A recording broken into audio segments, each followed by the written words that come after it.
Bismillahirrahmanirrahim. Assalamualaikum warahmatullahi wabarakatuh. Hamdan lillah wa syukran lillah wa la hawla wa la quwwata illa billah. Asyhadu an la ilaha illallah wahdahu wa asyhadu anna Muhammadan abduhu wa rasuluhu wa la nabiyya ba'da. Allahumma salli wa sallim ala sayyidina Muhammadin wa ala alihi wa sahbihi wa mawalah. Allahumma zidna ilman nafi'an warzuqna fahman wasi'an. Rabbi shrah li sadri wa yassir li amri wahlul 'uqdatam min lisani yafqahu qawli. Rabbi saddid lisani wahdi qalbi bihaqqi sayyidina Muhammadin sallallahu alaihi wasallam. Amma ba'd. Pertama-tama ucapan syukur kehadirat Allah Subhanahu wa taala atas limpahan nikmat rahmatnya kepada kita semua. Kita dapat duduk bersama menghadiri undangan walimatul urs dari kedua keluarga besar mempelai, serta salawat dan salam senantiasa pula kita iringkan dan persembahkan kehadiran Nabi yang mulia, Nabi tercinta, Nabi Muhammad sallallahu alaihi wasallam, juga kepada keluarga dan para sahabat-sahabat beliau. Yang saya hormati kedua mempelai yang duduk bersanding malam hari ini dengan wajah dan hati yang penuh kegembiraan, bak raja dan ratu. Keluarga besar kedua mempelai yang duduk mendampingi raja dan ratu sehari. Yang saya hormati Ketua PKNT Ibu Haja Amelia Daud bersama Ibu Haja Linda Wati Harahap, Sekretaris Partai Amanat Nasional Provinsi, serta rombongan Ketua LPTK Kota Bitung Bapak Haji Muhammad Sultan, Ketua Basnas tadi sudah membawakan beberapa ayat Quran, Lurah Bitung Timur Bapak Syarifuddin Kaindangen, Ibu Lurah Wangurel, ini ada Bapak-Bapak Imam, ada Pak Rusunengo. Ini dari jarak jauh saya mau lihat ini kurang sampai dengan Pak Haji Sultan sebagai kacamata, kasih turun sedikit lagi. Saya bersyukur malam hari ini ada dua gelar yang ditukar-tukar. Yang pertama Mahmud Kasim Sarjana Ekonomi, kemudian diperbaiki Mahmud Kasim Sarjana Agama.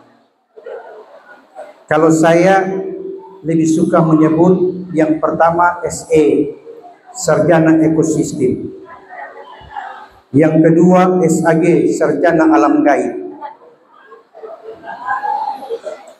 Apapun gelar yang kita miliki, apapun jabatan kedudukan yang kita punya, bukan itu modal membangun rumah tangga. Rumah tangga adalah suatu hubungan yang mengikat secara lahir dan batin di antara sepasang manusia. Yang lelaki namanya suami, yang perempuan disebut istri. Yang jadi persoalan sekarang adalah, perhatikan Quran surah At-Taghabun ayat 14. Tadi saya bilang sama Pak Lurah Bitung Timur, coba buka lafaz ayatnya, apa bunyinya. Ada yang aneh di ayat itu.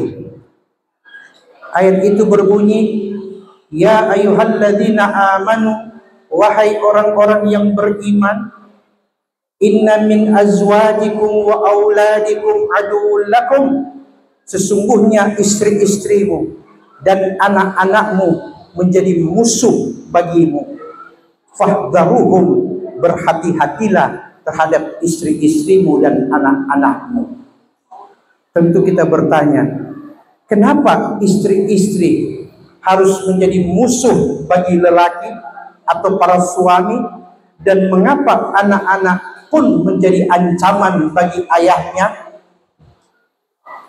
Jawabannya Allah berikan pada beberapa ayat di tempat yang berbeda. Yang pertama, Allah katakan,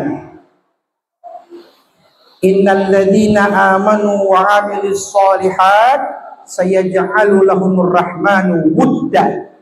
Sesungguhnya orang-orang yang beriman mau berbuat kebaikan, maka balasannya Allah akan berikan di antara dua manusia yang berbeda, menyatu dalam ijab dan kabul, yaitu perasaan wuddan.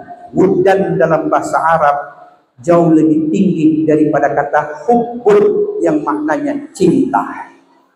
Rumah tangga tidak bisa dibangun dengan modal cinta, karena cinta lebih identik dengan kata cemburu.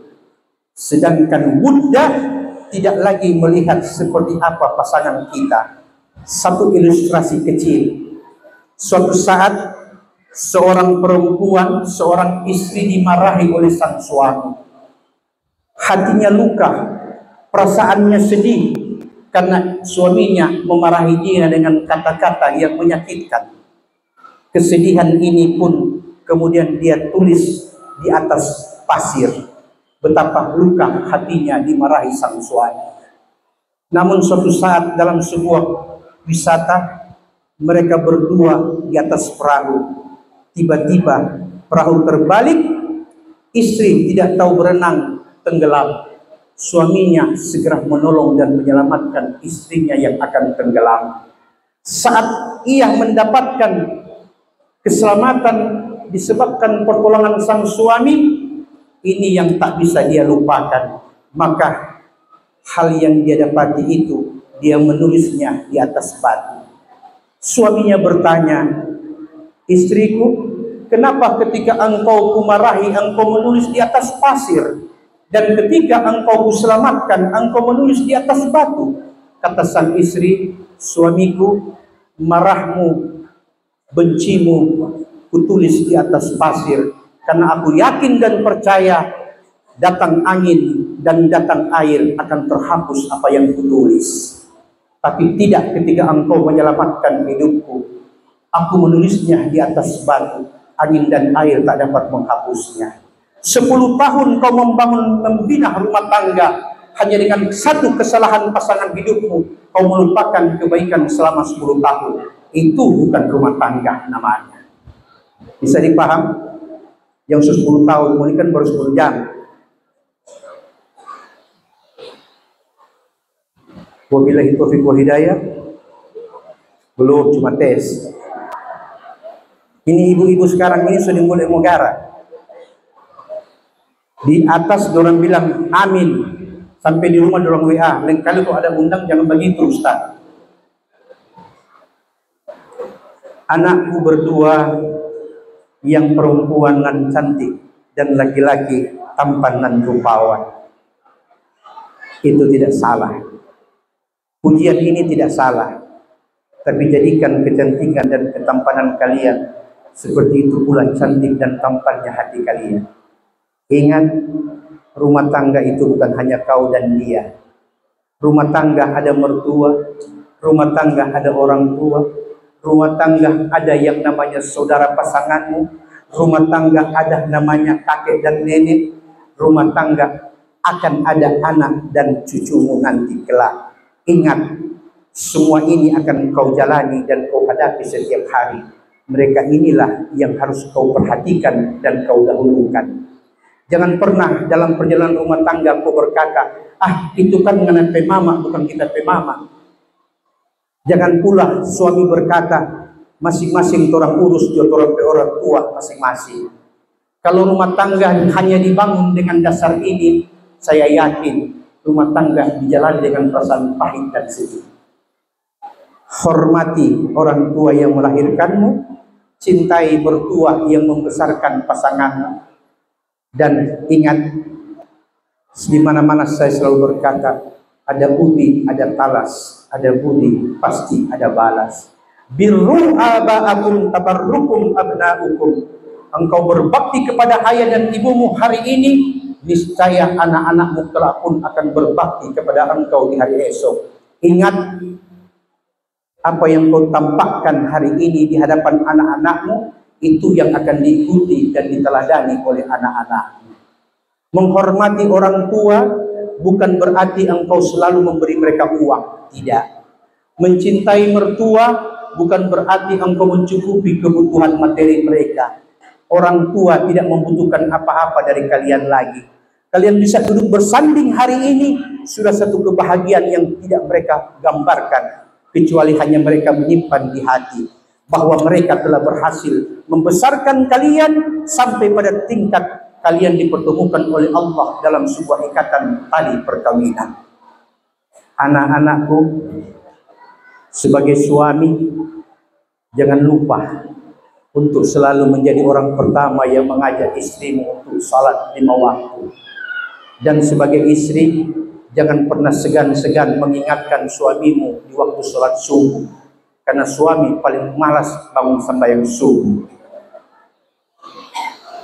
Saling mengingatkan untuk ingat kepada Allah, baru kalian akan tahu Allah Tuhan yang maha mencintai lagi maha mengampuni.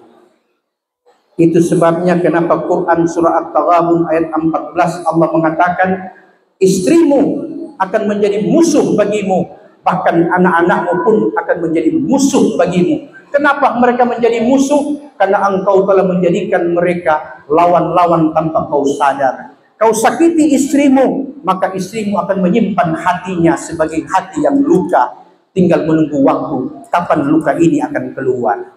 Bukankah itu juga masalah namanya? Demikian pula anak-anakmu akan menjadi musuh bagi kalian, wahai ayah-ayah yang ada. Sebab kata Quran, sebagaimana Allah Subhanahu wa Ta'ala mengatakan, aqimus salat, dirikan salat, maka engkau akan melihat anakmu yang masih kecil berkata, apa itu salat? Dia tidak faham bagaimana dan seperti apa bacaan di waktu salat. Tapi ketika dia melihat ayahnya salat, dia memandang ibunya salat, saat itu dia berkata bahwa inilah yang akan jadi kebiasaan. Yang aneh ketika ayah suruh sholat, tapi ayah tidak sholat, maka anak akan berkata, papa dan apalagi kalau ibu-ibu selalu membiasakan dengan kalimat-kalimat suci, ngana anak setan, ngana yaki. Kalau anak semengerti dia balas, kalau kita anak setan, mama dan mama setan, papa dan papa setan. Kalau begitu orang keluarga setan semua. Ibadah.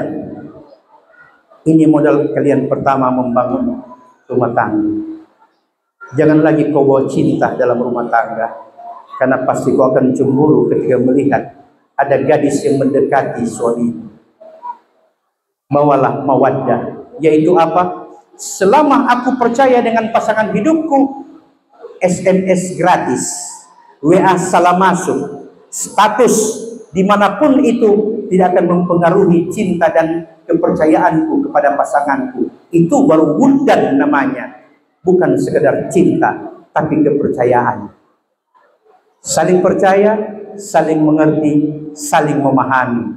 Sangat sederhana membangun rumah tangga. Tapi kalau bila kalian mau mencobanya, kalian akan tahu ternyata indahnya malam pengantin tak seindah seperti harapan di hari esok menjalani rumah tangga. Insya Allah doa saya, doa kita semua yang hadir, sebagaimana Nabi mengajarkan, setiap ada pengantin yang menikah, ucapkan barakallahu lakuma wa baraka alaikuma wa jama'a bainakuma fil khairi. As'alullah ayyaj'ala as-sakinah wa tamla'u baitakum bil hubbi wal mawaddah, yang artinya adalah dikala kalian lagi senang-senang, Allah kasih berkah. Dikala kalian berbeda pendapat, Allah memberi berkah. Bahkan dikala kalian bersepakat dan berbeda, tetap Allah kumpulkan kalian suami istri dalam kebaikan. Kita minta kepada Allah agar Allah jadikan sakinah sebagai bahagian daripada rumah tanggamu, dan Allah penuhi rumah-rumah kalian dengan kecintaan dan kesetiaan yang tiada berakhir. Bapak Ibu yang saya hormati, rumah tangga nanti bisa dibuktikan kalau orang sama-sama setua. Paitua supeot, maitua soreot. Kau masih baku bawa ke sana kemari, itu mawaddah warahmah namanya. bukan lagi cinta. Apa yang mau diharap dari suami yang 79 tahun? Apa yang kau lihat dari istrimu yang sudah berusia 90 tahun, tapi masih setia berbawaan ke sana kemari? Itu berarti mereka berhasil membangun hubungan suami dan istri. Ini yang harus kalian contoh. Yang terakhir, sebelum doa makan. Sebelum doa makan, Bu, di antara semua doa yang diajarkan, doa makan paling mustajab. Habis makan langsung Allah kabulkan di muka. Coba tes. Yang terakhir, kalau insya Allah kalian sudah punya rumah sendiri, Allah kasih rezeki, kalian sudah punya rumah sendiri, ingat, kalian akan hidup bertetangga. Hidup bertetangga, entah itu tetangga yang ada hubungan keluarga, tetangga yang hanya hubungan tetangga, karena tetangga itu bisa menjadi 3 hak.